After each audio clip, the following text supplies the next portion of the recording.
Welcome to the Better Birth podcast. Today I'm talking to the wonderful Dr. Rachel Reed, who is a midwife, author, researcher, and consultant and speaker. And I'm really excited to have her on the podcast today because I have been reading your book recently, and I'm really thrilled to be able to talk to you about the topic of your latest book. Welcome. Thank you. Thank you for having me. Oh, you're so welcome. I've been waiting for ages for this to record this podcast, and for purely selfish reasons, so that I can actually just talk to you about stuff that I find really exciting. So I'm really pleased that you've agreed to come on the podcast. I mentioned that you are an author and you've written two books. The Why Induction Matters book, and also Reclaiming Childbirth as a Rite of Passage. And that's the second one is the one that I kind of want to focus on for the topic of the start of our podcast. Because I'm really interested when I started reading that book, that the first couple of chapters and where you covered the history of childbirth is a real eye-opener, I think, for anybody who is pregnant or works in birth world. And I really wanted to talk to you about, how did we get to the point that we are now, where we have such a medicalized version of birth? Because that's not what birth used to be like, going back in history, is it?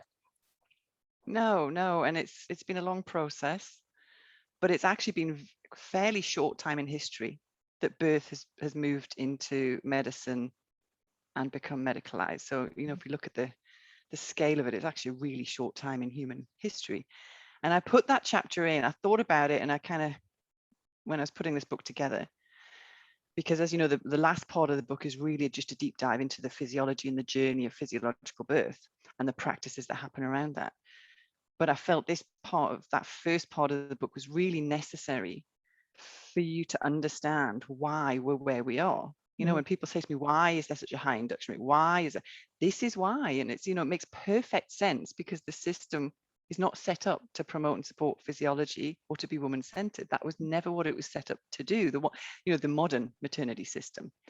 And that's why. So it makes perfect sense. So that's kind of why I wrote that chapter.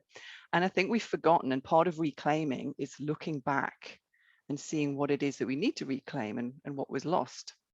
And birth moved from, and the first chapter is all about that, is how the birth moved from really a female-centered event that happened within a community, and that was really kind of overseen by what Adrian Wilson, who wrote about the Middle Ages in particular in England, which is where I focused, because the modern maternity services have grown out of Europe, because during colonization, those ideas were taken and spread around. So that's what we're with. We're with that kind of started in Europe.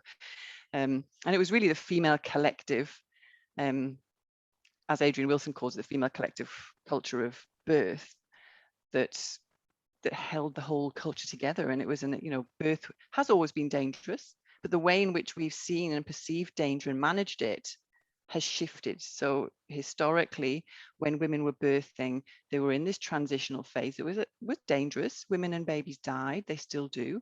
And what was enacted around them to protect them was all around the ideas that were portrayed to women was that, birth is a normal event. Sometimes it goes wrong. And when it does, there was a lot of rituals around the problems coming from the outside of the woman. So spirits or the environment wasn't correctly set up. So it was all about managing the environment, whether that's spiritual environment or physical environment, to protect the woman while she did the journey. And then we've had a complete flip, where now primarily the risk and the danger is considered to be arising from within the woman's body. Yeah. The risk is the woman. And then we do all of these interventions around the woman to protect her baby primarily and her from her body. And a lot of those interventions and actions we're doing are actually the things that are then causing the problems that we then do more interventions to fix. So long story short, history went from birth that was very much women's business and behind closed doors. And then in Europe, the midwives, who were also the wise women, the healers, were persecuted, for 500 plus years. because their knowledge came into conflict with the rising physicians. So there was this real kind of turf war around who had the legitimate knowledge around healing. And physicians kind of connected into the church at the time and, basically outlawed women healing and women's knowledge. And the only little bit that we managed to keep was childbirth, because that was just something that, women who had bodies that were carnal and dirty and earthy, that was their business. The men didn't want to be involved in that business. And it wasn't until physicians got interested in childbirth, which was only a few hundred years ago, and started learning about childbirth, and birth was still happening in the home with midwives and gossips, which are gossips is goddessibs, which is the collection of women that knew the woman really well. So her sisters, her mother, her friends. It was like a real kind of ceremonial group activity birth. All these women would turn up, and then you'd have the midwife, whose role was probably more like the obstetrician, to be honest, overseeing, and that was the term that Adrian Wilson used, this ceremony, in that the care and the kind of loving and a lot of the practical things was done by that group of women who knew the woman. And the midwife, who would have been known to the community, was very much making sure things were progressing well, that the woman was well and the baby was well, and if not, then she had these skills and interventions that she would bring in to divert that. And then when physicians got interested in birth, they were really only seeing pathology, because nobody called them in unless there was a pathology. They'd now developed instruments that could rescue babies, so midwives would call them in if they couldn't fix the problem. And then women also got transferred into hospital. So you'll see a lot of the early texts about birth are actually just literally dead women's torsos that have been, what do they call it when they pull them apart, the anatomists, in order to dissected women's torsos with dead babies. And that's how they learned the anatomy and physiology of birth. And as we all know, it's a little bit more dynamic than that. There's a lot of things. It's not just the torso and the womb and the baby doing the thing. So that's where the learning came from. And then midwives were pulled from the community where they were still for a very long time. They were then regulated out of existence, basically. Medicine pulled nurses in, because nursing arose from medicine. And they got together with nurses and basically created regulatory systems where midwives couldn't be midwives without being nurses first, which meant they had to be medically trained.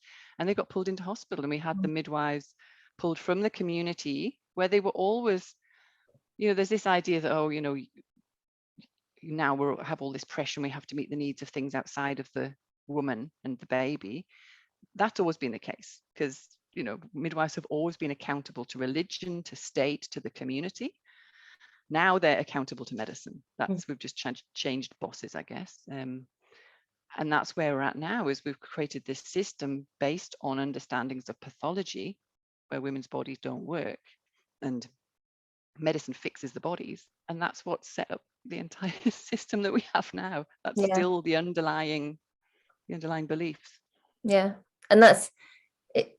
It's not just the system that's changed, it's our mindsets that have changed as well, isn't it? Because culturally we have been conditioned to fear birth and believe that the medical setting is the best setting to be in to give birth, when in reality it's not, because it doesn't facilitate or support physiological birth, which is such a shame, because I see so many people discount home as an option for a birthplace, and they don't realize, I think, what they're entering into when they turn up at hospital, and the power struggle, I guess, that they are submitting themselves to when they go into a medical setting, which I find really heartbreaking.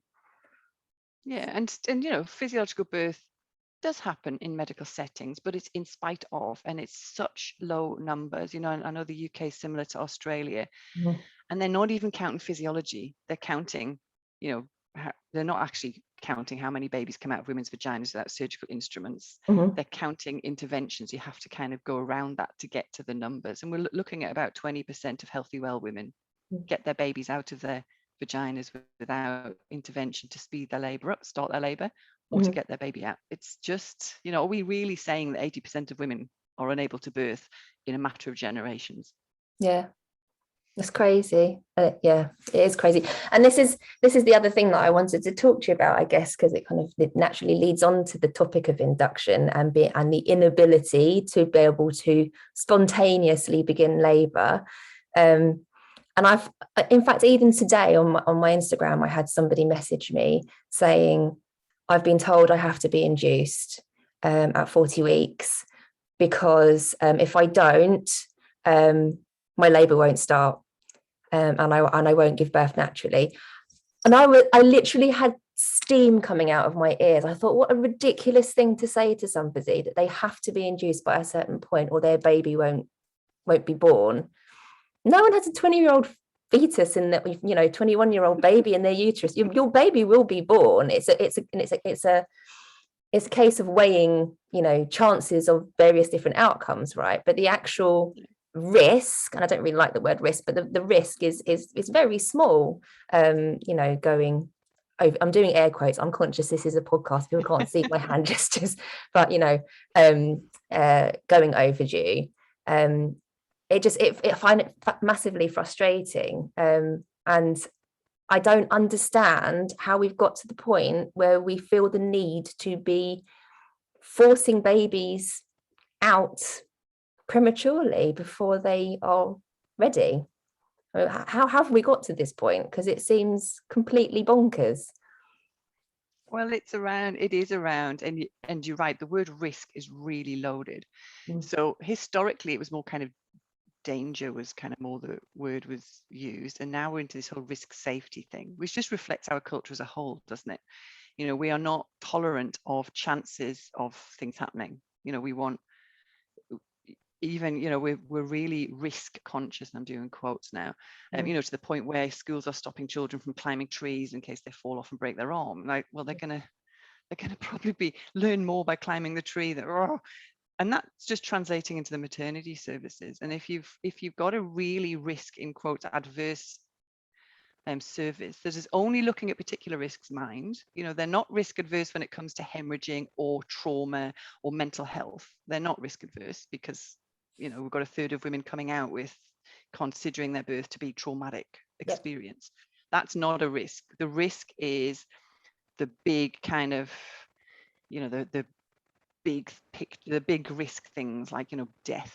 That's kind of what they're counting. So they're looking at generalized risk stats for a generalized population, and they're looking at risks that are less than 1%, whichever way you play it, whether you say, okay, well, the woman's older or the woman, it always is less than 1%, for up to 43 weeks, you're still less than 1%. But there is generally statistically an increased risk of stillbirth compared to 39 weeks. And that's what it all hinges on. It's general, applying it to an individual. Nobody's kind of going, well, why does that happen? Would it happen for this woman? Is this woman naturally a gestator to 43 weeks? What did her mother do? What do her sisters do? Yes, this is a really valid point. Yeah, I looked after a woman who, for a home birth, who's actually a doula. And she just, we didn't even expect to go have a baby before 42 weeks because she's from another country, and her mother had had her baby at 44 weeks. So in her whole family, the women in her family just had babies at 43, 44, 42 was like early gestation. So we weren't worried about that at all. I didn't expect to see the baby until 42 weeks, which is, when she had the baby. And there was no dramas. Having said that, if I was caring for a woman who regularly had her babies at 38 weeks, that was her gestation, and now we're getting to 42 weeks. Then I'm starting to think, well, why is this baby not coming? What's different here? And then you start to look at it. But that's not how systems work. They don't apply to individuals. They're just general. And it's, we need to stop the risk of stillbirth, and the risk of litigation is huge. A lot of things are implemented on the risk of litigation. If we don't do this, we'll get sued. And they don't get sued for doing things. They get sued for not doing things. It's all about the woman's body's dangerous. You need to do the thing, because if you don't do the thing, you're not saving her and the baby from herself. Yeah. And this happens, when maternity care, because of the way it was set up, and particularly antenatal care, which really came into play because we'd lost so many men at war, and we needed to increase the population. We needed a healthy population in Europe. And that's where antenatal care came in as it is now, which is basically surveillance. So you're surveilling the fetus all the way through, doing tests and checks to make sure that the fetus is healthy and well. And we've added in, mental health screening for the woman and things, which all just then falls off once the baby's born. Yep. So we have this, ritualistic, regular meetings with the woman where we are transmitting values to her and beliefs, which are that this is a dangerous journey and your body's potentially dangerous. And we are the external experts who can measure and assess and tell you about your well-being. So by the time the woman gets to the end of pregnancy, of course, she's open to being told, well, your body's also not going to be able to birth your baby because, we are the experts in when that should happen and how it should happen and whether your baby's well. We've kind of we do, I call it grooming in the book. We do this grooming to the point where, of course, women just go along with what we tell them by the time they're about to have their babies, because we have eradicated their self-trust and their belief in themselves. Yeah. And you mentioned the point of litigation. And when I read that CTGs, so cardiotocography, is not evidence-based, and I read why we use CTG so regularly, that blew my mind. And I think it would genuinely shock a lot of pregnant people if they realize how many different medical interventions we offer or we recommend that are not evidence-based. Do you want to talk a little bit about CTG and why it's not, how it kind of came about? Well, it just came about alongside all the other interventions that were brought in. So once women were birthing in hospital under medicine, then as medical technology developed, then it was used because it was thought to be, well, of course, this is a good idea to do this thing to knock women out into twilight sleep, to put CTG monitors on because we've got this equipment. And it wasn't until the 90s that really research took off, particularly in obstetrics. It was like way behind. It actually won an award for being the least evidence-based medical speciality. And when they then started doing the research, it was too late. So now we're still in the situation where we're doing research to demonstrate that it's okay to stop doing a thing that was implemented without any research. It's just mind-blowing. And CTG was the same. It's like, we'll implement CTG because look, this will tell us whether or not the baby's in problems, and then we can intervene and save the baby. And it sounds perfectly legitimate and sounds perfectly rational. You see this nice picture of baby's heart rate and what's happening, and you get this sense of safety, because that's and that's why I kind of liken all of this to rituals in the book, that that it is very soothing to look at the computer and it tells you the baby's well and everyone can relax. And of course now we're getting some really good research around CTGs, and it doesn't make a difference to outcomes. All that it does is increase the chance that the woman will have a cesarean by up to 30%. So all we're doing is increasing the likelihood that this woman's going to have surgery, but we're not improving the outcomes for her baby. But to now withdraw that is just, it's absolutely embedded in culture now. Yeah. And, we feel safe looking at the machine that's telling us that the baby's safe, because we're living in a culture that's telling us, like, I feel, I'm looking after a woman, even rationally, I know this is not telling me anything. I'm still reassured by looking at what is considered a normal heart rate, even I know rationally that that's not helpful. And also we've got to consider that, a CTG machine, even according to guidelines, should not be put on a woman who is not, is having a physiological healthy birth. It's not. All it's going to do is disrupt that. I would argue that once you are intervening, particularly with induction, once you've got those medications going in that are, syntocinon, or pitocin as it's called in America, is the leading cause of fetal distress. That's the most, most likely thing to cause fetal distress in a labor. So I would say, you're doing that intervention, you kind of owe it to the woman and baby to have a CTG monitor on, because you're doing something dangerous. And even though, I know it's not, even with high risk birth, it's not great. It's something. You're doing something to try and mitigate the risks that you're putting onto the woman. But that machine should never be put on a woman who is having a physiological birth, because you're now diverting the birth. And I think it applies to many other things as well. I mean, you know, when I teach my clients, we get to the point where we talk about vaginal exams, for example. How useful is a vaginal exam if labour's progressing and there is no signs of any issue? It's probably just going to hinder the progression of labour more than it's going to do any good. But we come to expect to have to submit to a vaginal exam, because that's what you do when you get to hospital, is have your cervix checked. And they tell you how you're progressing, even though it's absolute bollocks. Sorry. Yeah. No, you can swear, it's fine.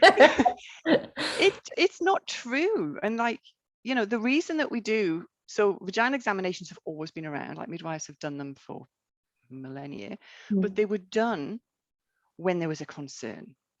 So they were done in that this is now not a physiological birth, we've got a complication or a pathology, and I want to see what's happening in there and what's going on in there for the baby. And you can get that information, is the baby coming down with their brow first, etc. And now we've moved it to using it for assessing labor progress, and again with no evidence. In fact, we've got research showing it doesn't work, because bodies work differently, patterns of labor are differently, just like menstrual patterns are different. Just any pattern of the body is different for different people.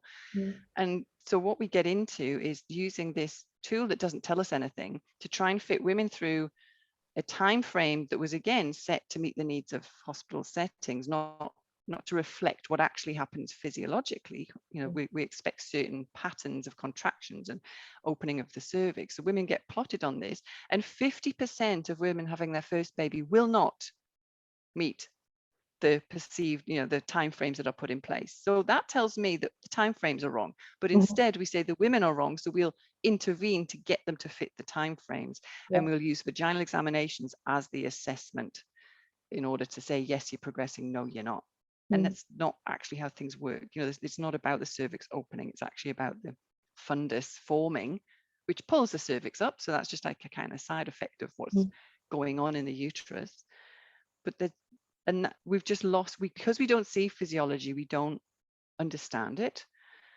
And we've now got all this research and, science, speaking that language around what physiology is and how it would look, but we don't see it, so we don't know it, and we don't teach it. I've still got text. I'm in the middle of creating a course on childbirth physiology, because I thought I need to do a course to learn to do a course, because I've got a bigger course in mind centered around the book.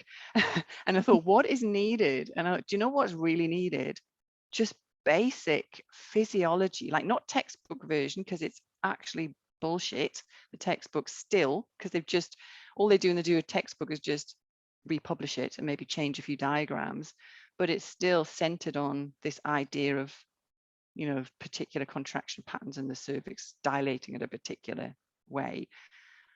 And I'm having to draw my own diagrams, because I can't actually find diagrams that show you what really happens. So I think that's a core problem, is we've actually lost. We need to reclaim an understanding of physiology, and how do we do that when we're not seeing it?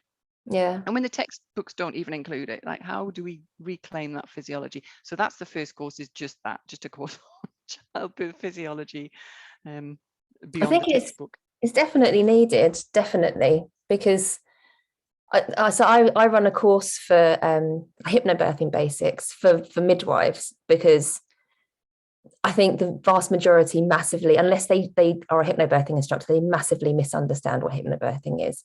So I've only done one so far, but I had such good feedback, I'm going to run them regularly. And I finished the first course with a group of midwives and student midwives on Sunday. And they were, but I was really worried I was going to be teaching them to suck eggs, because they're midwives and they're trainee midwives. And we talked about you know, the psychology, and we talked about the brain and the hormones and how mindset affects the physiology and birth environment. And I talked about birth positions and the relation of baby and the pelvis and the ligaments and all this kind of stuff. And they were blown away. And it just blows my mind that they don't get taught this stuff, because it's, to me as a hypnobirthing instructor, this is like the fundamentals of understanding birth. It's understanding the birth environment and how to facilitate oxytocin and, you know, all of this kind of stuff. So it just is crazy. Yeah, and even if when you teach it, you know, so we teach it our uni, they're then not seeing it. So it's really hard. Like, you know, as a student midwife, your biggest influence is, you know, the actual clinical area, the midwives you're working with, you know, the real life. And that's again in quotes. I often get told I don't teach real life midwifery. It's like, well, I was a real life midwife for many years, including in hospitals and home birth in the last years. So if they're not seeing it, and then also if the practice is overlaid on a misunderstanding, then you're constantly disrupting it. So, you know, even just as you know, birth is, as you say, it is actually hormonally driven. If you can get the environment right for the hormones, which means the environment is right for, you know, psychology, emotional, spirit, all of that, then the rest will work. But what they're seeing, even just on that simple level, is that's disrupted. So you have a woman coming into an environment she doesn't know, with people she doesn't know, talking to her, activating a neocortex, you know, doing clinical assessments that then raise her anxiety around, is the baby well? What are you finding? Then they're assessing and telling her, well, you're not very far in your labor, when she feels like she's already, so they're not, so you can teach it, but when you're not seeing it, it's then very difficult to hold on to that teaching. Yeah. And again, like I one of my clients is a midwife, and she did a hypnobirthing course because she was pregnant, and she did a hypnobirthing course with me. And again, I was really worried. I was like, well, you know, because you're doing this, you're supporting women in labor day in, day out. And she said, no, well, I know this stuff, but she said, it's really good to have a refresher because I don't see it. I don't see it every day because I'm working in a hospital. And it just, you know, the hospital environment is not set up that way to facilitate oxytocin. No, it's set up to facilitate the movement of the woman coming, is basically the money, because that follows the woman through the system. So there's only X amount of hours that are funded on birth suite, and then X amount of hours funded on. And as a midwife, you've got to, you know, I used to always get into trouble in hospital because my women weren't off birth suite and into the postnatal ward on time, and my rooms were messy. So, you know, it's about that smooth running of a system, and it's really hard to kick back against that, because if you do, one, you're not efficient because you're not getting your woman round onto the postnatal ward in time, and that's where all of the measurements and the indicators are on whether or not you're functioning well as a midwife. It's not about, did that woman have a birth experience where she's walking away and she's set up for motherhood? That's not, because you're not seeing the woman again if you're working in a fragmented system. It's just, you know, 12-hour shift, get that bit done, and then move on. We've fragmented it, which is why you see better outcomes and improvements for things like the midwifery group practice, where at least, you know, when I was working in midwifery group practice, for example, you know, I had a huge vested interest in these women because I knew them. I'd been in their homes, I'd met their families, I knew their kids, and then I'd care for them in labor, and I would be the one picking up the pieces at a postnatal visit. So I would protect them because my allegiance was with the woman and her family more than it was with the staff in the hospital, because I was just coming in to do that, or, you know, if she was having a home birth, I was going to a home and just coming in to do the paperwork. So but when you set it up so the allegiance really is with the workplace and the people in the tribe in the workplace, then that's inevitable that the women are going to come in and you're not going to see them again. So what you do to them is not, and we, you know, and it's really interesting then how one of the biggest mind-blowing kind of learning that I had around this was I cared for a woman in the community, and she then I cared for in hospital, and she had like quite a complicated labor and birth, like not full term, and there was really thick meconium. The baby wasn't doing well. She was probably one of those who did need just a cesarean, and they were doing you know, doing that fetal blood sampling. So they were basically putting a tube into a vagina, taking a cut from the baby's head, getting the blood, taking it away, coming back saying, no, the baby's all right at the moment. And everyone knew that this baby was not going to be all right all the way through labor. It was just, almost waiting for this baby to just, so that was incredibly stressful. And they did this field blood sampling 2 or 3 times. And, the inevitable happened, emergency cesarean, because now it'll be left too late. And then I did a debrief in the hospital with the staff before I went to do the postnatal visit. And they tried to get the baby out so quickly they'd cut the baby's face. And when I went to visit the mum at home, I'd been there and I knew this was, and I went in and she was fine about the cut on the baby's face. Actually, she was like, well, they needed to get the baby out quickly. She was really forgiving of that. She was having flashbacks and was totally traumatized by the fecal blood sampling. We had to get help for that. She was absolutely broken from the flashbacks, from the words that were said when that was happening and the way it was done. So I went to the debrief at the hospital and sat down, and the whole debrief was around the cut on the baby's face and how could we have done that better, and not, the obstetrician was getting hauled over the coals for that. And I said, hold on. I said, this is not what the hospital's going to get sued for here. That's not what's going to happen here. She actually it's this thing. It's the way in which you cared for that woman or not cared for her. But it was just so interesting that was their focus, was this physical outcome, when actually the real negative outcome was this, psychological outcome that was unnecessary. Yeah.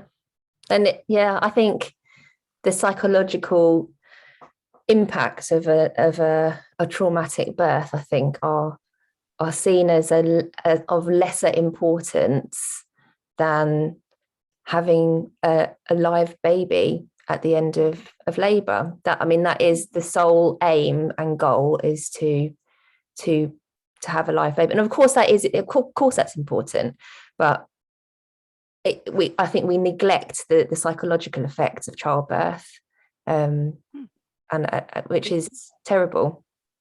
But then that's not measured. So if a woman comes out psychologically traumatized, most of the time she won't even be picked up. It'll just be, aren't you lucky your baby's alive, get on with it. And she'll internalize that, and she won't reach out for help. Most women don't. But if she does reach out for help or reaches a crisis point, then she doesn't go back into the same service. She goes into the mental health services. So the obstetric service is not counting that. It doesn't come back onto them. Whereas a dead baby is right, that comes straight back onto them big time. They might even have the media involved if there's any concerns. Well, they certainly will if it's home birth. It's a big thing. Whereas all of these other things, like long-term impact of a hemorrhage that was caused by interventions, or psychological distress, or just depression and inability for women to step into motherhood, or hormonal disruption, that impacts on mother, all of those things don't come back into the obstetric system. They go into the GP or the mental health or somewhere else. So they're not measured, they're not seen. So when we're assessing risk at a kind of obstetric unit level, we're really assessing risk to the unit, which is the big picture. Women going to ICU, babies dying, that's it. And of course that's really important and needs to be counted and needs to be minimized, but you're also missing other really important and impactful outcomes for families. And the I don't know what the rates are in Australia, but in the UK, 30,000 people, 30,000 women with birth trauma. That's huge a year. That's a crisis. That's an epidemic, which nobody is really talking about. And it's the same globally, and it's really when I did research into childbirth trauma, and it was global research, but it was primarily Australia, UK, and the US. And what we looked at was what women's descriptions of childbirth trauma. So we were asked, so we didn't say, oh, this is trauma, this isn't trauma. We basically, it was in part of another survey, and it just asked, what was traumatic about your birth? And then we analysed that.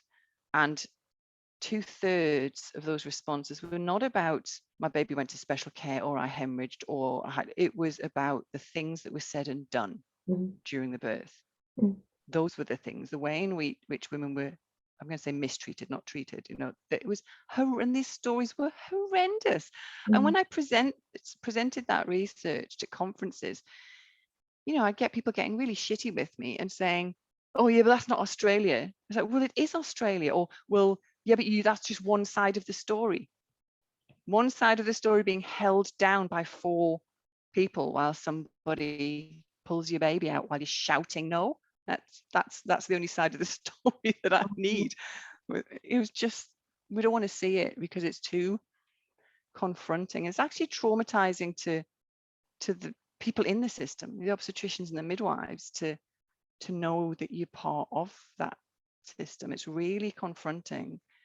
And a lot of work that we do with the students is just around that, is that secondary trauma of seeing it. And then what do you do with that? You either see it and you feel terrible and hopefully want to do something, or you just have to become blind to it to survive.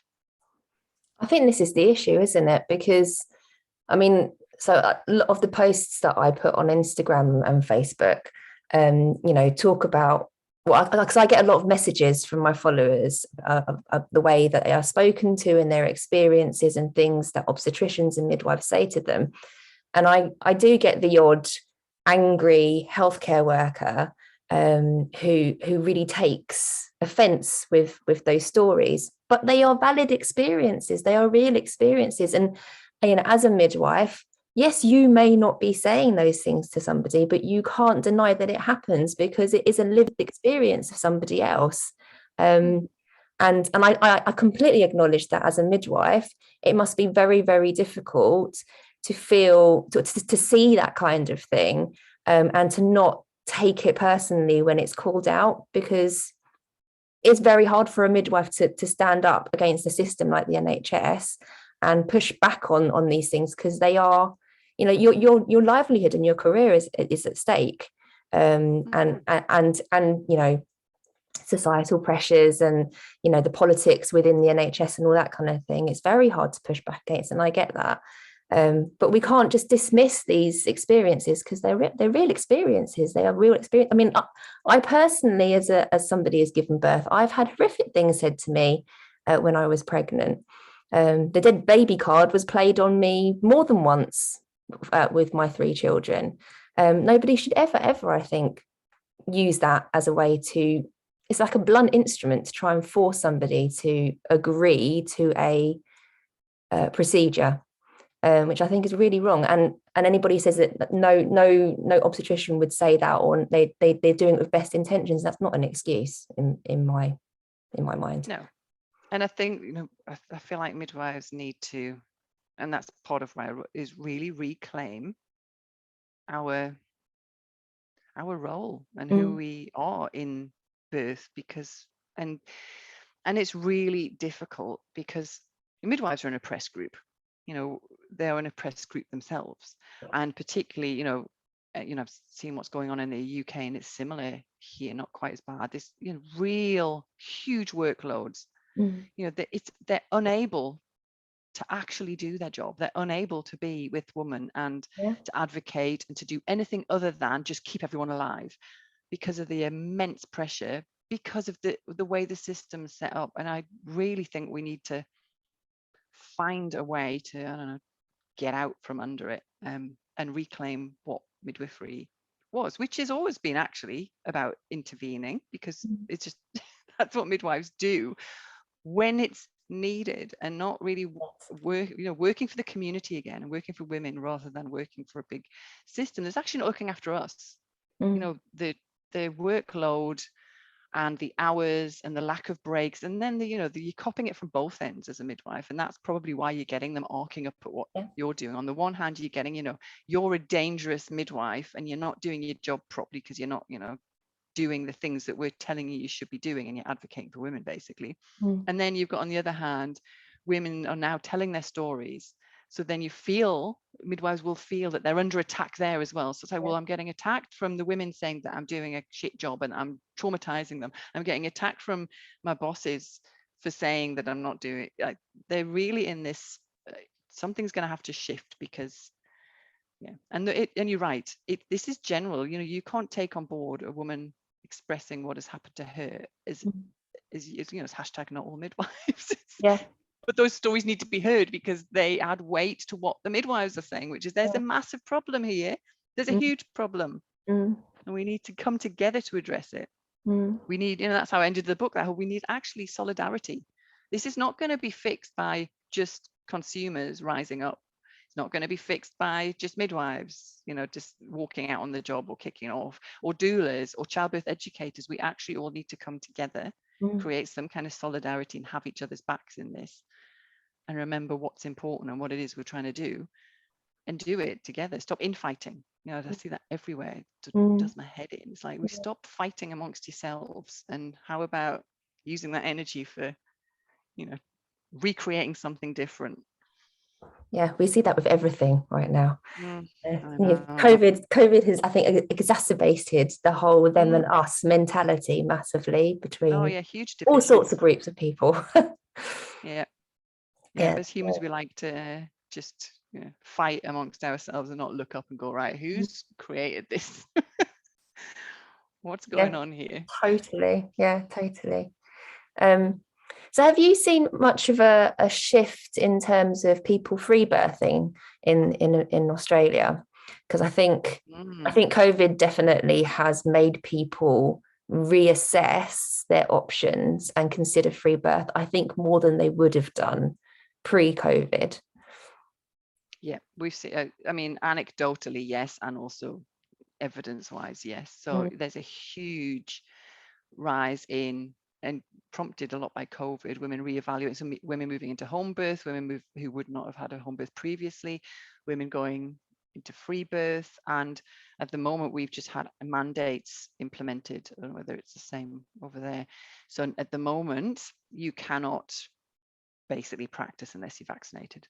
So there's a whole lot of private practice midwives who are not able to practice. So what they're reporting to me, and I hope somebody's capturing this in research, is that women aren't then going, oh, okay, I'll go into hospital then, because there's actually not enough private practice midwives as it is. Never mind if you take out the proportion that don't want to be vaccinated, there's even less.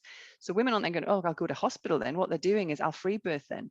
And then they're in a position where they're not actively choosing free birth because it's something they want, which I totally, free birth is fantastic for women who are actively choosing to do that, because that aligns with who they are and what they want to do. When women are choosing it because they can't find what it is that they want, then that's not good, because the options have gone. So we're going to see even more, because that mandate's just come in. So we've just got a whole lot of midwives who have stepped down. So there'll be a whole lot of women who are free birthing. And, to some extent, for a lot of those women, it will be a massive life-changing, empowering experience. So it might actually be a positive. That's terrible, because there's lots of midwives without work and women without midwives. But I've just I have an honours student who's just finished an amazing bit of research. She just interviewed women who'd free birthed, not about the politics or why they chose, just about their experience, because she wanted to know, do they experience transition, where you lose your shit, differently in a free birth setting where they haven't got a care provider to do the, as we do, the kind of reassuring and it's okay, someone not there designated to do that, what happens?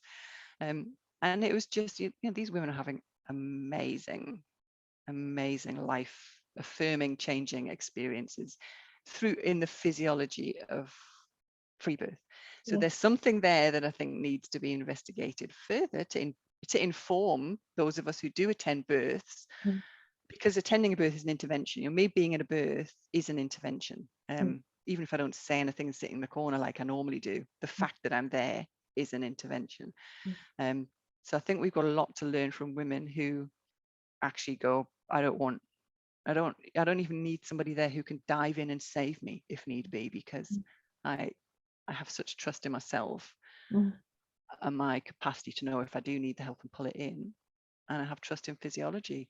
I think there's an untapped resource there. Yeah, it'll be interesting. I think our mandate comes in, if I'm not wrong, April next year. So it'll be Oh, in, really? That late? I think, I'm pretty sure, I'm pretty sure, I may be wrong, but I'm pretty sure it's April next year that it becomes the rule that you need to be vaccinated in order to work in healthcare, which terrifies me. I mean, I'm vaccinated. But I absolutely do not think that we should be erasing people's human rights and their ability to choose. And it terrifies me what it's going to do to maternity services or the NHS in general. The amount of people. So I've got a Mozzie now. It's gone. We'll Kill it, kill it. I'm trying to. I think it's already bitten me. I'm completely distracted. Oh yeah, that's what I was going to say. So will that include doulas then? Because here that there's this whole. So anybody who's not registered, so doulas, birth keepers, childbirth educators who are not registered are under the radar. So I think that's the same here. I think it literally is anybody that works within the NHS okay. employees. So yeah, doulas will probably be exempt, I suspect. But it is worrying because we don't have enough midwives. I mean, that's the whole March for Midwives movement that happened this year, was because we need the government to do something because we are hemorrhaging midwives and we're not replacing them fast enough, and they are not providing the support that they want to because they physically can't. And then we're going to bring in a mandate which is going to decimate our number of midwives even further because they won't be able to practice because they don't want to be vaccinated. It is an interest. It's the same here. It is interesting, isn't it? Because the whole thing is, well, we've got to protect the health service. All right, so now you're going to create a situation where a whole lot of people are going to leave the health service. Yeah. Crazy. Again, it's that risk thing, isn't it? It's that, the way in which we perceive risk and respond to it. Yeah, true. Yeah. I think I have to admit, COVID is one thing that I have not covered in any of my social posts, just because I find it too topical, and I don't know personally. I know what the benefits of vaccination and everything are for pregnant people, and I see that, and there's research and it backs up, but I don't know what the long-term effects are. So I've steered clear from the topic completely.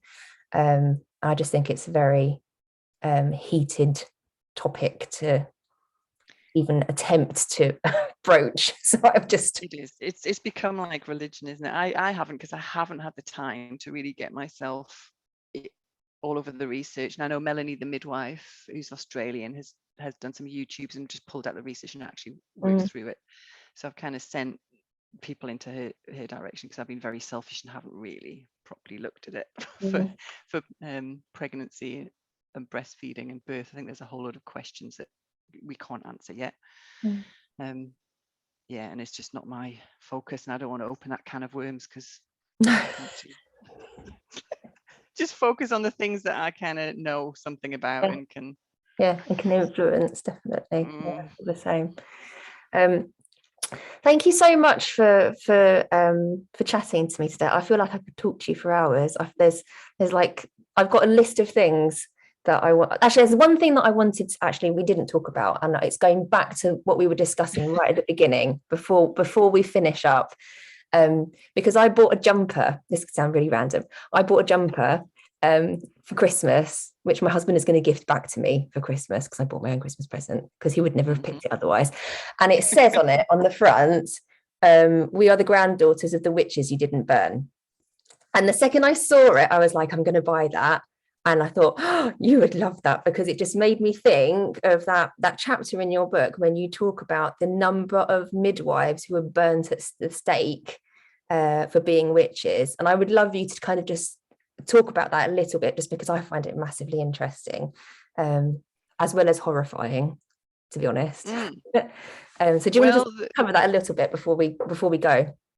Yeah, well, the witch burnings and hangings, it depends on where you were as to how you were going to get killed, was right across Europe, and 100, possibly up to 1 million. It depends on how you get the figures. Entire villages were decimated, lost all of the women, and the women who were caught up in that were prime. I mean, I was actually, the church gets the blame for it, and they did a lot of it, but it was actually the lords as well.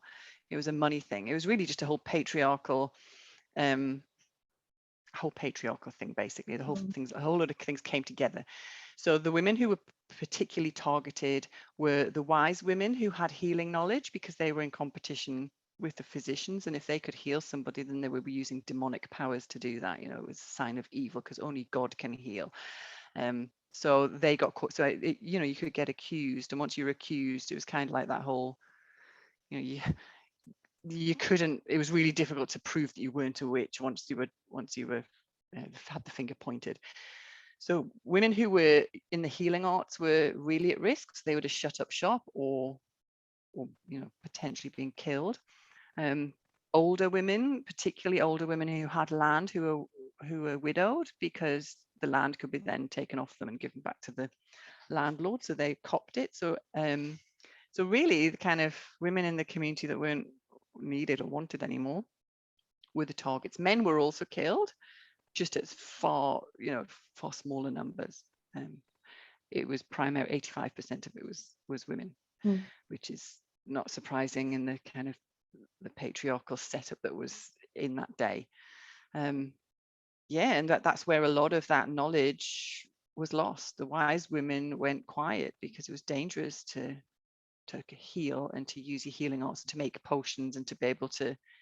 And then they had all of these years of really, it was evidence-based. They were trialing these different herbs to do different things and different ways of managing things. And they had all this huge kind of tradition of healing that was passed down from woman to woman, mother to daughter, which got completely suppressed. I wouldn't say it got eliminated, because it kind of still popped up here and there, and it's still around today. And like I've heard that phrase before about, but we're also the daughters of the women who were burned and killed, the daughters that they had before that happened to them.